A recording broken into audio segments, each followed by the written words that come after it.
রুমে আগুন দেওয়া হয়েছিল, 16 থেকে 20টা ব্যানার টাঙিয়ে দেওয়া হয়েছিল যে আমাকে ঢাকা বিশ্ববিদ্যালয় থেকে বহিষ্কার করা হবে।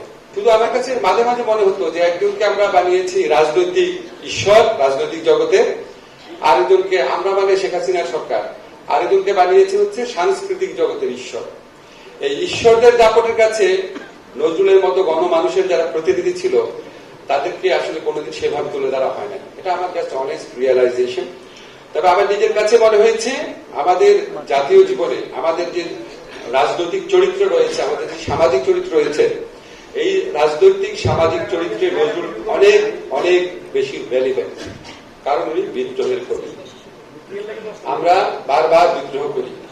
আমরা যখন সব মানে কি বলবো আশা হারিয়ে ফেলেছিলাম অধিকাংশ মানুষ, এবং আমরা যখন নিয়তির মতোই ধরে নিয়েছিলাম যে হিসাব করতাম যে 2042 নাকি 82 আর গুনতাম কত বয়স হলে একজন মানুষ আসলে স্বাভাবিক মৃত্যু হয় গুনতাম আর কত দিন, এবং মাঝে মাঝে আমি দুঃখ করে বলতাম যে আমার মনে হয় উনি আমাদের সবাইকে আউটলিভ করবে। আউটলিভ করা তো বুঝছে নাকি, আমাদের আমরা মরে যাবো কিন্তু উনি বেঁচে থাকবে। এখন ধীরে ধীরে কিন্তু বয়স কম ছিল না। তো এইরকম একটা সময়ে আমাদের তরুণরা যেই মহান বিদ্রোহ করলো, যে অবিশ্বাস্য বিদ্রোহ করলো, জীবনের মায়া ত্যাগ করে। আমি তো ওদের সাথে অনেক কথা হয়, মনে হয়েছে আমাকে মাঝে মধ্যে বলেন নাহিদ আসিফরা বলতো আর কি, যে 18তে যারা আন্দোলন করেছিল তাদের সাথে তাদের একটা পার্থক্য আছে। 18তে যারা আন্দোলন করেছিল তারা জীবনের মায়া ত্যাগ করে আসতে পারে নাই, এবং ওরা ডিটেরমাইন্ড ছিল মরে গেলে মরে যাব, রাজপথ ছাড়বো না। এবং এই সাহস তারা আমাদের মতো বৃদ্ধ মানুষদের মনে সঞ্চারিত করতে পেরেছে। এরকম একটা মানে বিদ্রোহী জাতি, এরকম একটা অপরাজেয় জাতি, তার জন্য তো সবচেয়ে বেশি রেলিভেন্ট নজরুলের হওয়ার কথা, সকল চর্চার মধ্যে ওনার উপস্থিত থাকার কথা।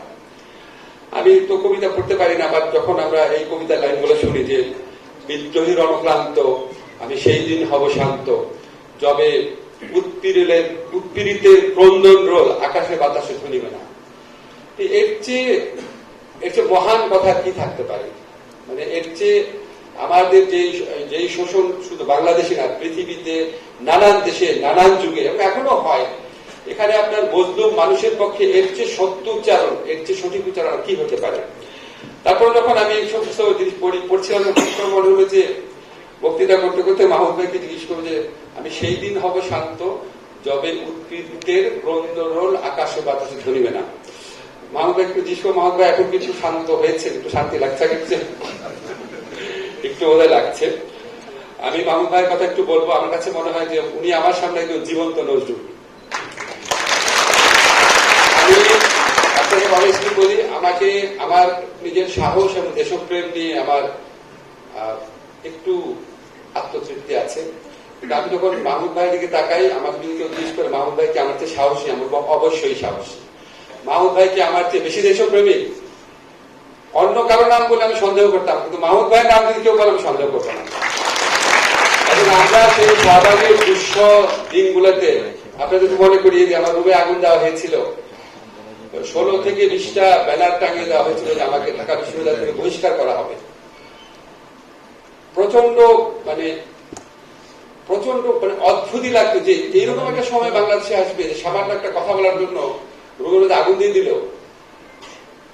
তখন একটু নিজেও একটুখানি অবদমিত হয়ে গিয়েছিলাম, ভাবতাম যে আর কত রিস্ক নেব, একটু বুঝে চলা শুরু করেছিলাম।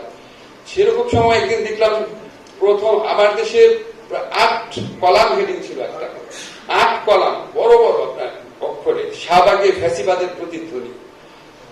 মানে আমি বিশ্বাস করতে পারি না সম্ভব ওই সময় বসে এরকম একটা হেডলাইন করা। আমার তো মনে হয় মাহমুদ ভাই শুধু এই হেডলাইনের জন্য বাংলাদেশের সাংবাদিকতার ইতিহাসে, প্রতিবাদের ইতিহাসে চিরস্মরণীয় হয়ে থাকে।